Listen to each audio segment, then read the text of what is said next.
This is Miranda Becuz de la Hoya Cardinal, broadcasting live from the Southwest Nudie Bar, where Married with Children fanatic Mr. Wildcat is here to chime in on his 2 cents of the pros and cons of Married Children's 10th season. So here he is himself, live from Tucson, Arizona, Mr. Wildcat. Thank you, Miranda. That was a very nice introduction. Everybody, I'm Mr. Wildcat, and I would like to take this opportunity to congratulate the Married Children podcast team on successfully reviewing the complete 10th season of Married with Children. And even though we only have, and unfortunately, we only have one season left to go, but it's going to be, and even though it's going to be a sour ride, I've had a good time listening to the podcast. I've even had the honors of helping produce some of the episodes. So it was a very great honor for that. I'd like to thank the podcast team for the special shout outs that were given in the season 10 wrap up episode that aired the other day. I'd like to give a special thanks to Stephen, Tyler, Chris, and Luigi, each of which I had the honors of working with at one point or another on an episode during season 10. Also want to give a shout out, I don't want to leave Team Australia out, so Matt and Annabelle, shout out to the both of you too. I wish I would have an opportunity to work with either one of you, but unfortunately, Arizona is about 17 hours behind Australia. Okay? So, with that ado, it just makes it very difficult for us to be able to work together. But hopefully someday we'll be able to interact with one another. Okay? So today I'm going to be chiming in on on what I thought would be my most favorite and least favorite episodes of season 10 of Married Children. Also going to chime in on my experience working on the podcast episodes that I've worked on. And if you guys are good enough, I invite you guys to tune in to another video on my YouTube channel where we're going to give the greatest quotes of season 10. And yes, there will be a lot of laughing in that one. So anyway, season 10 overall turned out to be a lot better than I expected. Okay, I thought season 9 would have been the high point. That's where the show would have peaked. But there were some very good episodes that came out of season 10, and despite Katie Seagal missing the second half of the season due to a maternity leave, they were able to work around it. There were some things that could have been better, but overall they did a pretty good job with the resources that they had. Okay? So, season 10, we basically had, and with Katie Seagal's pregnancy in mind, we wind up having a season-long plot. Something which, it reminds me of something that was pulled out of Seinfeld, okay? For example, season 4 of Seinfeld they had a couple of different plots that would run through a vast majority, if not the entire season. So in season 4 of Seinfeld, you had Jerry and George that worked together on a pilot for NBC. And at the end of the season, the pilot aired, but did not get picked up.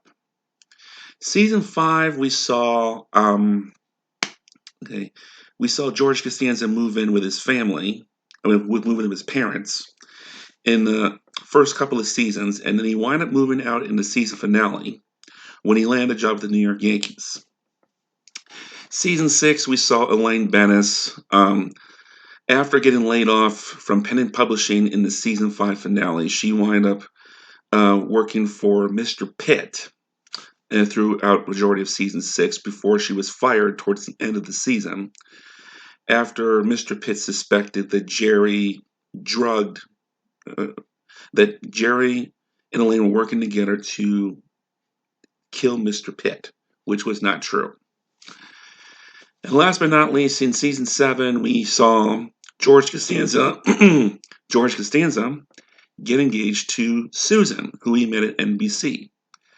And they got engaged in the season premiere, the engagement, and it wound up ending in the season finale, The Invitations, in which Susan was inadvertently killed, licking very cheap envelopes that George had picked. Okay, so with season 10 of Married Children, okay, what does it have to do with Married Children? So like Married Children wind up doing kind of the same thing for season 10.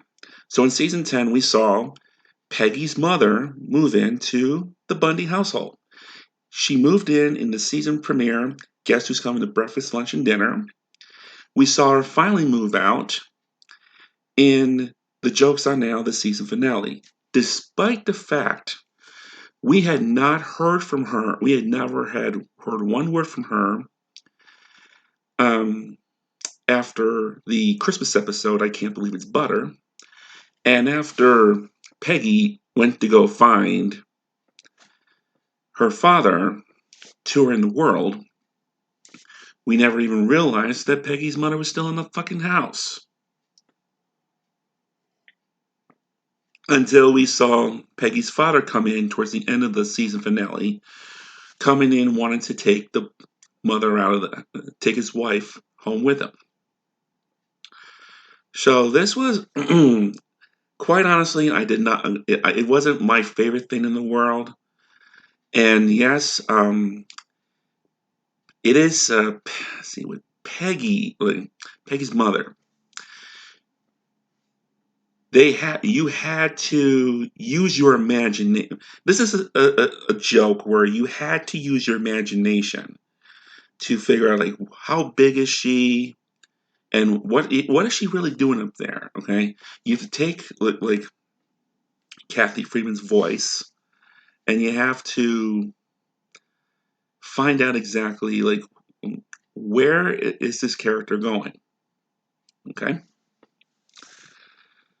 so that was season 10 and the threshold. So that was the overall perspective of season 10. Like there were some really good episodes, there were some really bad episodes, and then there was a bunch of episodes that basically fit what the season was meant to be. Okay, so let's go over my list of my least favorite episodes of Married Children. We're going to pull an Annabelle on this one. Now, in the wrap-up show, we all know that Enemies was going to be the worst episode, was the definite worst episode of season 10, and for me, it's no exception.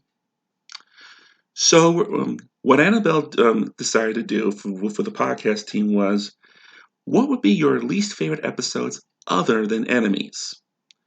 And I agree, and I have to agree with that because it opens up an additional episode. Like everybody would have Enemies at the very top of the list, and they would only leave 2 episodes that they didn't like. So we're going to open up the do the same thing that Annabelle did. So I'm going to give you my list of my 3 least favorite episodes of Married Children. Okay. My least favorite of the whole season, other than Enemies, would be Barely Men. Okay. I wind up giving that one a 2 out of 5, being a little generous on that. The episode overall did not make any sense. Ephraim was not used to the best capacity, and it ended on a very awkward note. Okay? It was funny to see the strippers run out of the nudie bar, but that's not how I would have wanted to end the episode. All right? So with that in mind, Barely Man gets that top spot on the list. Second at least favorite episode, other than Enemies, would be Spring Break. I'm not sure which part I like better, which part I liked worse. So for this discussion, we're going to incorporate both halves together as one. Okay, I wouldn't want to hoard up the whole list for a 2-parter. Believe me. Now, the reason why this was one of my least favorites, because okay, in part one, Bud's college buddies, they all have tickets to go to spring break. They literally gross me out. All right. You have one that wouldn't stop eating. You have one that would be playing video games, and another one that had a condom on underneath their clothes. That is so fucking disgusting, even for a show like Married with Children. Okay. And then you had Kelly's friends come in, and they basically seduced Bud and his buddies, and they tried to trick them out of their tickets, and they both to Fort Lauderdale instead. Second part was pretty crappy. All right. I did not like the later part of that episode where Al is trying to rig the Miss Spring Break pageant to make sure that Kelly wins. I didn't like them. It was supposed to open up some gags and stuff, but I just was not too thrilled with it overall. And what even uh, made me what was even more awkward was the traveling scene. Marcy and Bud and his college buddies are all in the car driving from Chicago to Fort Lauderdale. And you have the audio, which is funny enough. And then you'll have it's set to a background that looked like it looked like they had a $10 budget. The producers told their interns to go to Toys R Us and say, "Here's $10. Go to Toys R Us, buy us some toy cars, some toy farm props, and a big ass map to make the scenes work." It was horrible, all right? And the fact that you had to have somebody to hold that car like driving like for a very long dialogue like that must have gotten pretty tiresome. I didn't want it. It was not did not satisfy me one bit.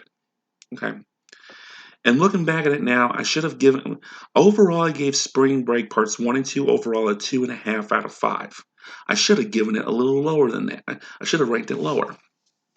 I'm sorry, guys, but that's the way I feel, and everybody has the right to their own opinion here. Okay. My third least favorite episode out of season 10 would be the other two-parter, Hood, the Bud, and the Kelly part 1 and 2. We're going to incorporate both of the parts in here, but it's mainly focused towards the second half. All right. Where the hell did they find Raphael? All right. He looked like some gay Latino that didn't really fit in with the episode. And the fact that Bud has to invest with the mafia in order to finance this video, surely there's something. It should have been. You should have. Even though Marcy went around and blackmailed you, there should have been somewhere else you could have gone before having to resort to the mafia. Okay. The one thing I did like about the episode though was when Al is trying to hook up the satellite dish. Very hilarious. Like you see Al and his no man buddies falling off the roof quite so often, and then you have the wives downstairs in the living room betting on who's going to fall next. That's the one thing I really liked about the episode. But overall, the main part of it, in which like Bud and Kelly in the workout video, that's why this two-parter is on my list. And if I have to go with a dishonorable mention, okay, it would have to be the season premiere. Guess who's coming to breakfast, lunch, and dinner? First of all, I did not like the fact that Al was breaking into Bud's bedroom while Bud was trying to get some. I hate every episode in which Bud he's trying to make out with a girl, and then Bud's father has to come in and ruin it for him. Okay? And sometimes Kelly, okay? Oh, and Kelly's hairdo in that Hood and the Bud and the Kelly, that was another reason why I hated that episode too. But the season premiere, like, not only do you have Bud not getting some, but you also had Peggy's mother moving into the Bundy household. It could have been done a little better, all right. But the one thing I really did like about that episode was it was Bud trying to trick his girl into thinking that they are living in a house by the beach, pretending they're in an elevator while playing that elevator music. Dee, dee, dee, dee, dee, dee, dee. Oh, Bud, I don't think it's moving. Oh, it is. Okay. So now that we got the the bad side of season 10 out of the way, let's look at the bright side of season 10. When putting together my favorite episodes of season 10, it was very hard to pick just. Now, I know the podcast team picked 3. I had to pick, I had to go with my top 5. All right. It was very hard for me to choose. All right. So, and I'm not going to put these in any particular order because that would be very hard to do. Okay. So the first episode on my list that I would be considered my favorite would be How Blue Is My Kelly? Okay. Being bald myself, I can relate to having to um, wanting hair for myself. Okay. And yes, I did wind up having to resort to Propecia. I started losing my hair when I was 18, right out of high school. And I wound up going into spending my college years on Propecia. Okay. It did not work. And what finally got me to ditch it was me getting kicked off my father's health insurance. So, the fact that you have Al finally having hair, and the fact that you have side effects, which what makes you want to have sex with your wife, that was hilarious by itself. Plus, we also got a still Fox Network viewing position. My next favorite episode would be I Can't Believe It's Butter, the Christmas episode. Now, I know that Married Children, they put together some very good Christmas episodes over the years. You Better Watch Out, in which Santa falls, he falls and kills himself in the backyard. He lands splat dead in the backyard. You have It's a Wonderful Life with Sam Kinison. That was a good one. You had The Worst Noel, in which Al and Peg are trying to find something to watch.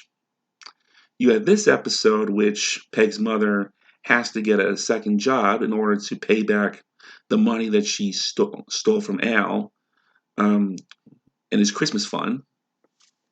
There's also another Christmas episode coming up in season 11, God Rest the Bundy Gentlemen. But we'll get there once the podcast reviews the episode. Okay? Just hearing Peggy's mother seducing herself, that was a good enough for me to like this episode and put it on the top 5. Number 3 would be Bud Hits the Books. Okay, in this one, Bud he's graduating from college, but he has to pass final exams. But before he can graduate, he has to answer to the college deans after getting caught masturbating in the school library. Okay, the fact that Married Children was able to handle this episode, masturbation is a very risky topic to be covering on primetime network television. Seinfeld had done it a few years back in the season 4 episode, The Contest, which is one of the few episodes that put Seinfeld on the map. And we'll get there. In a few minutes, I'm going to go over the 3 episodes that I got to work on with the Married Children podcast, and we'll cover that in just a moment because that was one of the episodes I got to work on. So that The fact that the way that they handled that episode, that put it at the top of the list. And the fact that Jennifer Lyons was one hot chick um, on this episode, that was a real, that really got to me as well. Number 4 would be Torch Song Duet, the Olympic episode. Alan Griff won a trip to the 96 Summer Olympics. I became a big fan of the 96 Olympics. I became a big fan of the Olympics when the Olympic torch was going to be carried in front of my school. And although I didn't get to work on the episode, this was a story that I was going to save had I had a chance to appear on the episode. But because I didn't, I wound up doing my own review of Torch Song Duet, which included the story of how the Olympic Torch Relay got me obsessed with the 96 Summer Games. And I also cover more about the Torch Relay in general, as well as details of the 96 Olympics and how Atlanta got the games, and a few other Olympic related things. So you can go ahead and check out my video on my YouTube channel for Torch Song Duet if you have not done so already. Okay. The last one on my list would be Al Goes to the Dogs. Okay. The reason why this is on my list for a couple of reasons. Number 1, Carlos. All right. The fact that for some reason I really liked him as Kelly's boyfriend in this episode. Second was the fact that Carlos and Al were working together to beat the building inspector at his own game. The building inspector was hired by Marcy to consistently harass the Al Bundy and his construction of the doghouse, and put Al into a point where he's going to break and say, forget the doghouse, we're not going to do this. And it was nice to see Al and Carlos work together with Carlos's money to beat the building inspector at his own game. Third reason why this is on my list is because it reminds me of a typical day at work. Okay, I work in retail myself. All right, and what I can tell you right now, we have, especially on the weekends, we have a shitload of Mexicans. All right? Being only an hour away from the Mexican borders, we get a ton of Mexicans that come up from the border. They come into our store and they walk out with a whole bunch of stuff that they take back to Mexico. For example, we have this one set of guys that will come in. They'll buy like 7 or 8 shopping carts filled with potato chips. These potato chips sell for about $3.99 in our store. They'll take it down to Mexico and sell for $9-10 a bag. That's how they make their money. And it's not just potato chips that they go after too. They go after Gushers. They go after dog food. They go after juice boxes, Capri Sun, Kool-Aid, and the most interesting one of all, Vienna sausage. Okay, just to name a few items. And then some of these people, they will pull out. They don't use cards. They'll pull out a big wad of cash, and when I see Carlos pulling out that big wad of cash, it reminds me of a typical day. Plus, you also have a little bit of Spanish. I do have one of my very favorite coworker. Is very fluent in both English and Spanish, and she teaches me some Spanish, and I teach her some English. Carlito, ¿cómo este 2x4? Okay. So there's a couple of honorable mentions. So these would be episodes. If I had a couple of other slots, this is what would be on there. Kiss of the Coffee Woman, Turning Japanese, The Two That Got Away, and Deadpool 2. These 4 episodes would be considerable honorable mentions. And I'm sorry for picking a third of the season for my favorites, but I had so much fun with season 10. Okay. It was hard to pick just one. Okay. And you always know what Conan O'Brien said. These are like potato chips. You can't have just one. So going into my ratings for the entire 10th season, we had there are 26 episodes that aired in season 10, excluding the 4 interviews that were done, and we'll cover the interviews in just a moment. So out of the 26 episodes, 16 of them received a rating of 4 or higher. Okay, my lowest rating in season 10 was a 1, which was given to the one, which was only given to one episode, and we all know what that was. Enemies. Dun dun dun. There was another episode. My next lowest rating was a 2, which was given to Barely Men. 2 episodes were given a 2.5 out of 5. Those episodes were Hood and the Bunda Kelly Part 2, Spring Break Part 1. Three episodes got a 3 out of 5. And these episodes were Hood and the Bunda Kelly Part 1, Calendar Girl, and Spring Break Part 2. 3 episodes got Luigi's favorite rating of season 10, 3.5.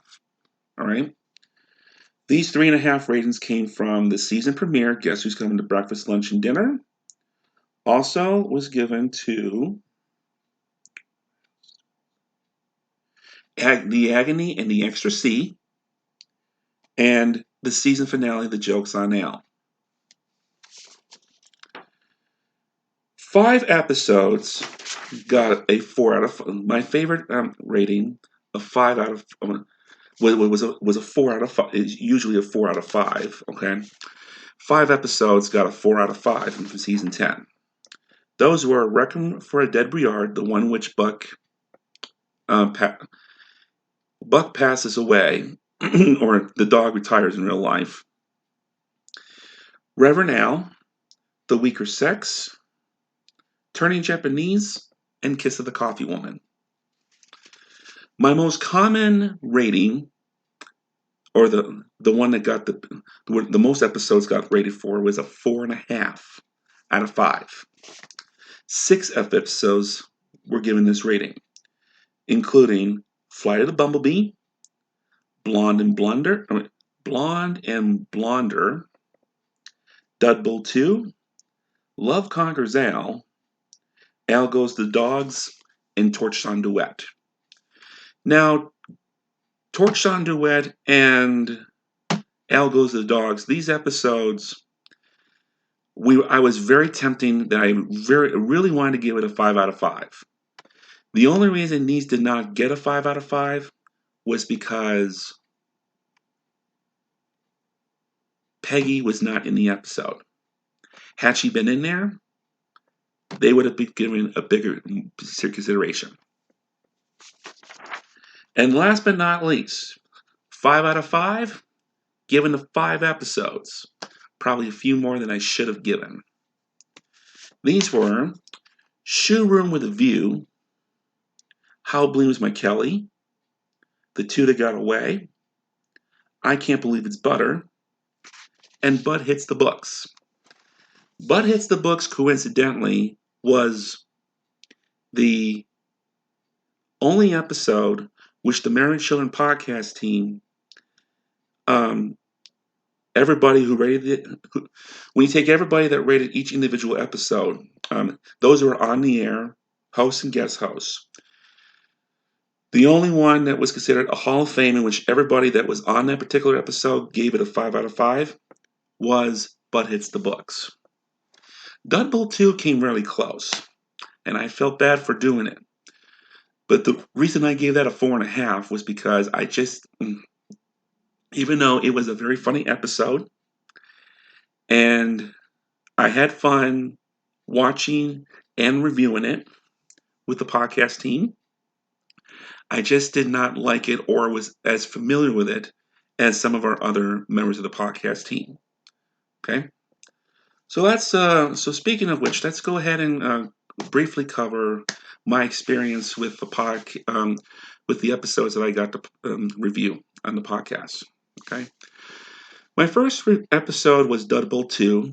I was contacted by the podcast team back in September of 2021 after being a consistent viewer on the after being a consistent commentator on the Married with Children podcast YouTube channel. We received an email from the Married Children podcast team inviting me to come on and hop on as a co-host or a guest host for a couple of episodes in season 10. So I gave them a list of episodes. This episode was on the list mainly because of Terry Bradshaw, who played for the Pittsburgh Steelers. Pittsburgh Steelers are my father's all-time favorite NFL team. He's originally from Pittsburgh, which explains everything right there. Okay. So when I reviewed the episode, I thought that Terry Bradshaw was one of my father's favorite players. And I asked my father about it after we recorded the episode, and he didn't really like my father. He considers Terry Bradshaw an interesting character, but he would not consider him one of his favorite players. When I asked my father whom his favorite players were for the Steelers, he had a hard time putting a couple people together, but the few people he basically mentioned were Franco Harris, the guy who caught the Immaculate Reception, Chuck Noll, the guy who coached Bradshaw and the Steelers to 4 Super Bowl championships in the 70s, and Ben Roethlisberger, who had played 16, 17, 18 years with the Steelers recently. He just retired during this past off season. Okay, so those are my father's favorite players, and I thought I would do it I did the episode for my father because since Bradshaw played for the Steelers, I thought it would be a fun doing. This episode, all right, nobody seems to know. Like, we recorded this episode in mid-November. What nobody knows is this episode was recorded just 36 hours prior to me moving from one apartment to another here in Tucson. I lived for the past 6 years on the far east side of Tucson, which took about 40 minutes to get to the freeway to go back to Phoenix. And after new management took over, I figured, and with the long drive it took me to get to and from work every day, I had enough. It was time for me to move. The apartment that I'm in right now was recommended to me by a coworker, and I absolutely love it. I'm only a mile from work. I'm 10 minutes away from the freeway. Anytime I have to go visit my family, it's a lot easier for me, and it makes me feel a lot better. Okay? So I was in the process of moving from one side of town to the other when we recorded Dud Bowl 2. Okay? I had a really fun time recording with Steven, Tyler, and Chris. They all had some really fun stuff to add to the episode. And one of the biggest criticisms regarding this episode was that you guys probably did not hear much from me in the episode, other than my introduction, how I got introduced to Married Children, my review at the end, and a couple of dialogues in between. You hardly heard much from me. And a lot of it had to do with part of it had to do with the fact that it was a full house, and you had people that were talking, they were consistently talking, and I was always raised, please respect your elders and don't interrupt unless you're spoken to. All right. So, like, a lot of stuff that I would have covered in that podcast episode, Steve and Chris had already covered, and I felt like an idiot trying to cover stuff that was already mentioned. Okay. So that's kind of where okay. So that was kind of the episode in a nutshell. And the fact that this is an episode when at the time that I was invited to do the episode, I hadn't watched this episode in years. So I had to familiarize myself with it. I wound up watching the episode 15, 20 times between the time that between the time I was invited to do the episode and the time we hit the air. At least 15, 20 times. So that was kind of it in a nutshell. And I had fun working with it, to say the very least. Okay. Now, another thing I'm going to mention about Deadpool 2 before we move on to the other two episodes is that when you see us like talking about like certain references and stuff, like we're given. Okay. Now, I had my own set of notes that I had made about the episode and certain things. So in case I was asked to talk about it, we'd be able to discuss it. In addition to that, there was another set of notes that Steven had put together for all the other hosts to look at. When one of us was asked to talk about it, this is the set of notes that we were supposed to read.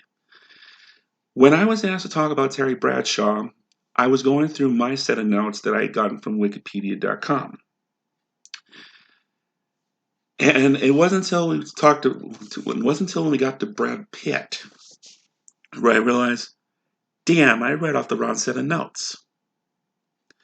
So, we're gonna make it. So for those of you picky viewers out there, this is what would have been said about Terry Bradshaw had I actually read off the right set of notes. Okay. Terry Bradshaw, born September 2nd, 1948, is an American former professional football player who was a quarterback in the National Football League. Since 1994, he has been a television sports analyst and co-host of Fox NFL Sunday. Bradshaw is also an actor, having participated in many television shows and films, most notably starring in the movie Failure to Launch. He played for 14 seasons with Pittsburgh, won 4 Super Bowl titles in a 6-year period, 1974, 1975, 1978, and 1979, becoming the first quarterback to win 3 and 4 Super Bowls and led the Steelers to 8 AFC Central championships. He was inducted into the Pro Football Hall of Fame in 1989, his first year of eligibility. Bradshaw was inducted into the College Football Hall of Fame in 1996. Most of what I just read, I wind up covering in my set of notes that hit the air in the Deadpool 2 episode. But I feel a lot better now that I have actually got to read the exact dialogue that I was supposed to have read. So for those of you who got confused, I do apologize for the inconvenience. Okay. Let's see, what else do we want to talk about Deadpool 2? You can also definitely tell, all right, one of the things I love the most about the Married Children podcast was the editing and stuff that goes into the episodes, okay? Now, when I go on there, like basically all I do is hop on a conference call with all the other people that are going to be doing the episode. And we talk for about an hour and a half to 2 hours. And that's it. And that's it for me. Okay. These other co-hosts, Steven, Tyler, Matt, Annabelle, Chris, and Luigi, they all take turns editing these episodes. Okay. Each of us has our own audio feed. And they also go in and they basically they will slice in all of these Married with Children clips. These clips are not in there when we record. Like when we record these episodes, it is just the audio of our conversations. Everything else gets added in during the editing process, which takes an average of 8 hours per episode. These guys work very hard to put these podcast episodes together. And I feel they deserve a lot more appreciation than they receive. So I do appreciate the final product that does come out. Okay. But speaking of editing, okay, another thing I liked, especially from this season, you can definitely tell when Steven edits these episodes because he'll throw in some additional sound effects. For example, anytime, like when Steven is on the editing floor and he goes in to include a clip of Married Children from the previous episode, he does this Wayne's World effect. For those of you who don't understand that reference, um, Wayne's World is famous for creating three. I mean, they have three different. The film ends in three different ways. It has three separate endings. The first one is the bad ending. The second one is an ending that ties into a reference regarding another movie or TV show, and the third one is the mega happy ending. Okay, so for the first Wayne's World movie, the bad ending was that Frankie Sharp from Sharp Records um, decided, even though he took the time to hear Cassandra and come to Wayne's basement, he basically turns her down. She runs off with Rob Lowe's character, and the whole house sets on fire. Garth passes away.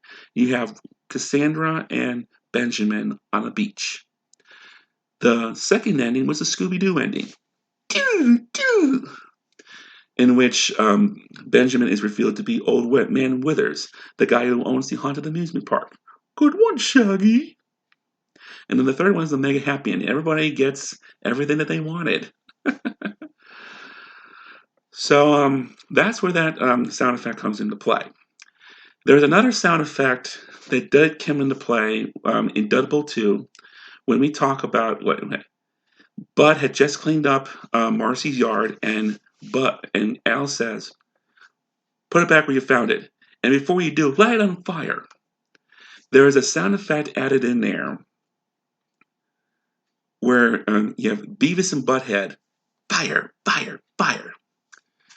Here's the one thing I am going to mention about that. If you have any original recordings of Beavis and Butthead that were originally recorded during its original air dates back in the early 90s, hang on to those episodes as much as you can. Because all of the references regarding to fire, fire, MTV got into a lot of trouble after a young kid set his trailer house on fire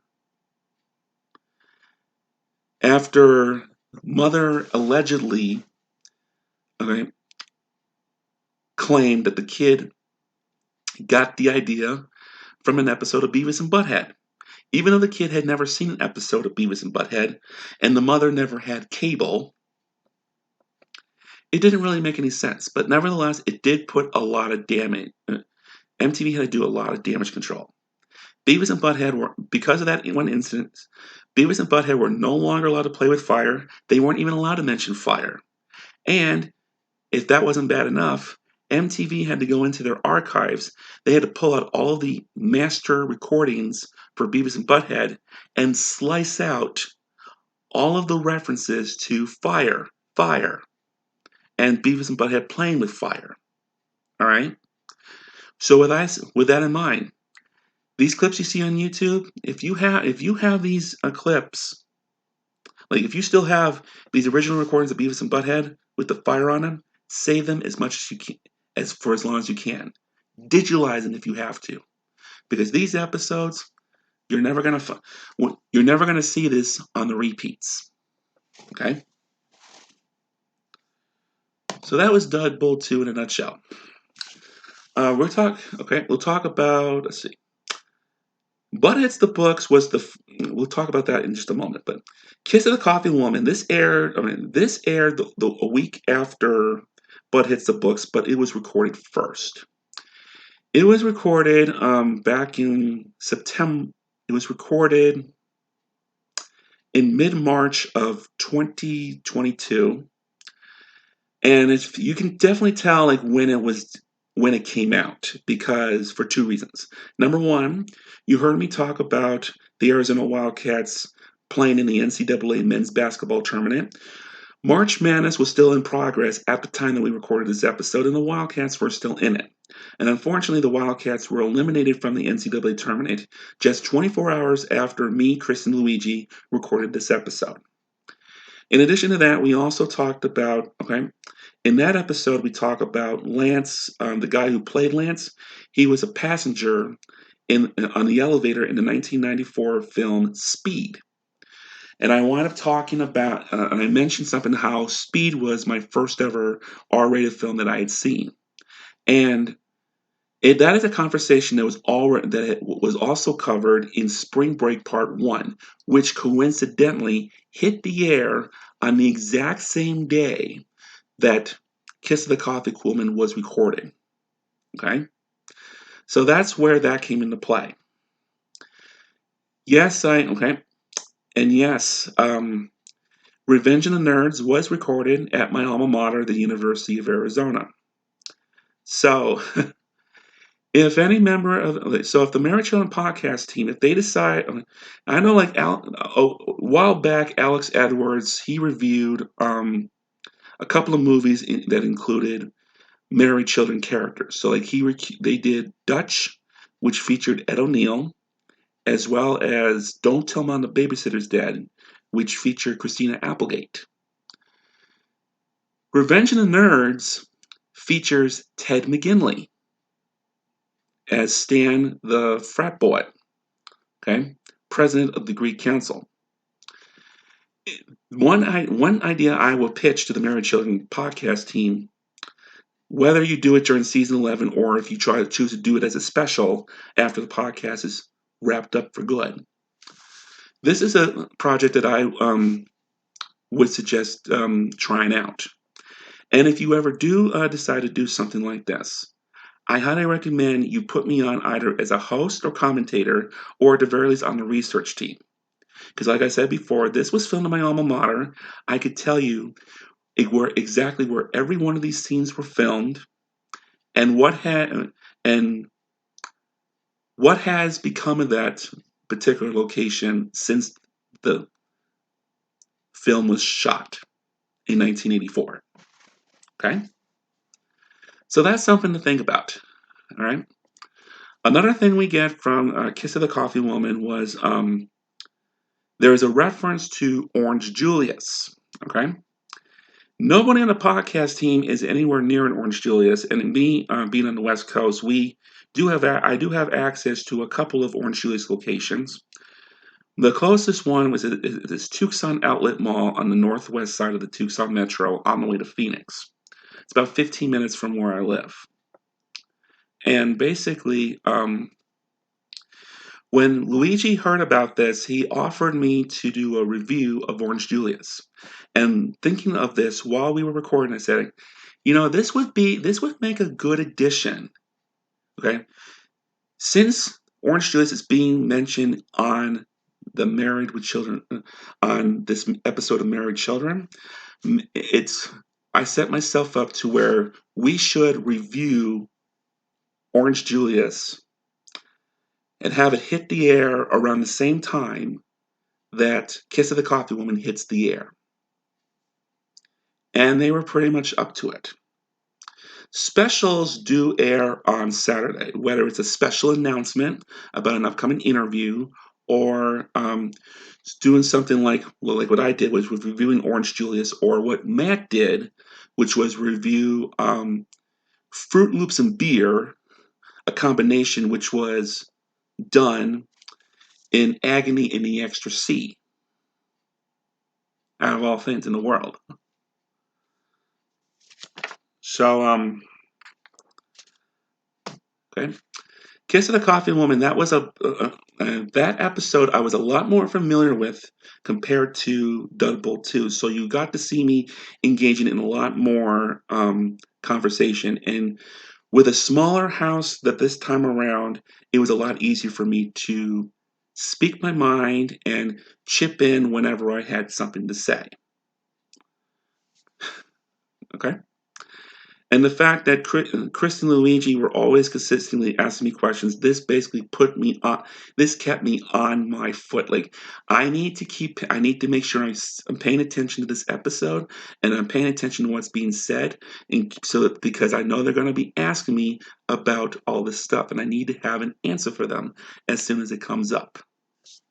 So that is why I like this episode. It made me more. It made me a more confident person and more confident in speaking up for what I wanted to say in the episode. Okay.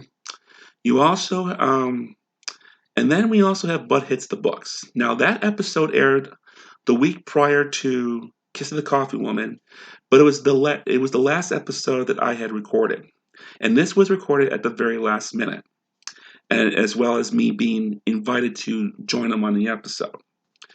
I was invited by Steven because apparently Steven and Tyler had a hard time trying to find a guest host for this episode, and every time they were trying to find somebody, it would fall through. And they basically remembered me, and like Steven had mentioned in the podcast, that he felt bad about, he didn't feel like I didn't have a chance to say much in Deadpool 2, so he invited me on to do Bud Hits the Books as a way to make up for Deadpool 2, and I'm very glad that he did. This was a very fun episode to review. And it was also, just like Kiss of the Coffee Woman, it was also it wasn't as familiar as Kiss of the Coffee Woman, but a lot more familiar than Deadpool 2 for sure. And I'm viewing this episode, before I recorded this episode, we basically looked at very fine details, okay? Just like we mentioned in Deadpool 2, because in Deadpool 2, the one detail you saw me mention, which I had to shout over the other co-hosts, right, in Deadpool 2 was they used two scoreboards. When they blew up the Al Bundy scoreboard, they used two different scoreboards for the scene because the first one was blown to smithereens, and then 2 milliseconds later, when they zoom out, it's only half blown. Okay. As for Bud Hits the Books, there's a couple of minor details that you may not have caught. Like somebody did, either Steven or Tyler, one of them did mention that Lucky had worn a hat when they were celebrating Bud's first sleepover date. And I also mentioned some finer details, like in the basement, there was a box for Crazy Ahmed. That was the satellite dish that Al tried to install on his roof in a few episodes prior. In addition to that, you also had at the end of the episode where you had No Ma'am and Miranda coming in to speak on behalf of Bud's behalf for his right to touch himself in the library. You had Ariel sitting there cheering for Bud too. Good for you, Ariel. It makes me wish that Al. It makes me wish that Ariel had been Bud's girlfriend for a little bit longer than she was. Okay. Another thing I'm going to talk about, Bud Hits the Books. Okay, we mentioned before, but this was a masturbation episode, and we mentioned the Seinfeld episode, The Contest, in the podcast because now in the podcast we mentioned the Seinfeld episode, The Contest, okay, which was also a masturbation episode. Neither Seinfeld or Married Children do mention the word masturbate. Mainly because of the censors. Like you had to, it's a very risky subject, and there are certain things you could not mention. So you had to be very creative with your answers. So on Seinfeld, they would basically had to come up with a phrase like saying like, "Are you master of your domain?" To see who can go the longest without gratifying themselves. Treating your body like it was an amusement park. Okay? These are the kind of things they had to say. And that episode It was one of a handful of episodes in season 4 that literally put Seinfeld on the map and made it the highest rated primetime show on television for the whole okay, for an entire season. Okay.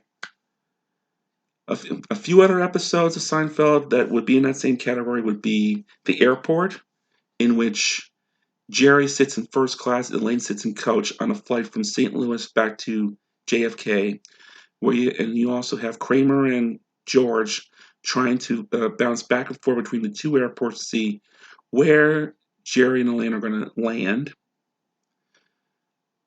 And then you also had The Outing, in which um, Jerry and George are okay.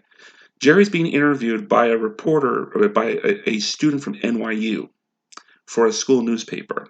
And Jerry and George get mistaken for a gay couple. And Jerry has to come out and say, "We're not gay. Not there's anything wrong with that." Having that phrase, "not there's anything wrong with that," that was the pretty much the way that Seinfeld. I mean, that was how Seinfeld was able to get away with such a risky episode on homosexuality. Okay. Going back to the contest episode, okay, Tyler did mention that Kramer did come in with a wad of money and saying, "I'm out of the contest." Okay, the Seinfeld DVDs kept track of the DV. They kept track of a couple of things, and one of the things they kept track of was how many times Kramer entered Jerry's apartment throughout the entire series. Now, Kramer would enter Jerry's apartment about 389 times throughout the entire 9 years that the show was on the air. But his entrance when he says he's out of the contest, that is not only his most famous entrance into Jerry's apartment, but it was also the 100th entrance into Jerry's apartment overall, which made it even more special. Okay? So that was a pretty fun thing. And that's one thing I forgot to include when we were commentating on the podcast. But so we're bringing it up now. One more thing I'm going to talk about in regards to Bud Hits the Books is it's a small story. I'm not okay. I did not mention this on the podcast episode because I was afraid it was going to be considered inappropriate. Okay. So anyway, my junior year of college, about 2 months before the school ended, I was relocated for reasons which I won't go into. I was put into this dorm with some kid from Long Island who he was skinny. He was small, he was skinny, but he was the rudest asshole on the face of the earth. All right, he was very sloppy. He laughed pretty loud. He would sit there and walk. After at 10 o'clock in the evening, he would go grab himself a breakfast burrito from the Union, and he would come back and he would watch Netflix rentals, and while I'm sitting there trying to study for exams, he would be poking at me and saying that he would have me watch certain clips on his ITV or or iMac that he had when he was the movie or the shows that he was watching. But the one thing that really got to he was pretty. My experience with him was pretty traumatizing. Okay, to say the very least. But the one thing that really got to me and really pissed me off, and this is something I do not recommend you doing. Okay, we go to sleep at. This was about 2 weeks before school ended. 1 o'clock in the morning, we go to bed. We each have our own lights above our bed, so we both turn it off. About a minute or so after the episode, about after we turn off our lights, my roommate turns his light back on, and he pulls out he pulls out a Playboy magazine and starts masturbating while I'm sitting there trying to sleep on the other side of the room. That is so disgusting. All right. When our school newspaper, the Daily Wildcat, okay, later that summer, there was like a welcome guide for incoming students that they wanted mailing out to all the students, and they had copies at the university when I was working conference services. So I wound up reading this one night when I was working at the desk. And one of the things I mentioned that I remember in that paper was learn how to masturbate in the shower. All right. Because your roommate, if you don't do it in the room when especially while your roommate is trying to sleep or while your roommate is in there, it is very disturbing. It is sick. And people are going to think you're an asshole. Okay. Say the very least. Okay. So that's that. All right. So that's all I have to say about that. What else do we want to say? We did forget to mention my favorite podcast episode of season 10. Okay. Yes, the three podcast episodes I worked on, I pretty much enjoyed working on. All right. Double 2, Butt Hits the Books, and Kiss of the Coffee Woman. These were very fun episodes to have worked on. But I'm going to cover an episode or two that I was not a part of that I loved listening to the most. The first one was my all-time favorite podcast episode from season 10 would be Enemies, out of all things in the world. And it was even more entertaining the fact that the entire podcast team had to shoot down a shitload of liquor just to get through the review. Out of all things in the world. This was an episode, believe it or not, that I was actually being considered for during the early part of season 10. But as the schedules got more materialized, all 6 co-hosts wanted to do the podcast, and with it going to be a full house, they said, this might not be for you. So we will offer you a few other episodes. Okay. But and I'm really glad, and in a way I'm glad I didn't get to do Enemies, because I don't know if I would have made it through all that liquor. Okay. And that episode was 2.5 hours. Okay. Another episode I enjoyed listening to throughout the whole way out was the 2 That Got Away, the Shannon Tweed episode. Okay. That was, I really enjoyed it from beginning to end.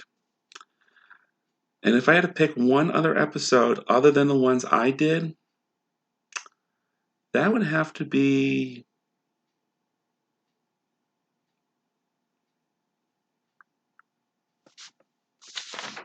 Excuse me.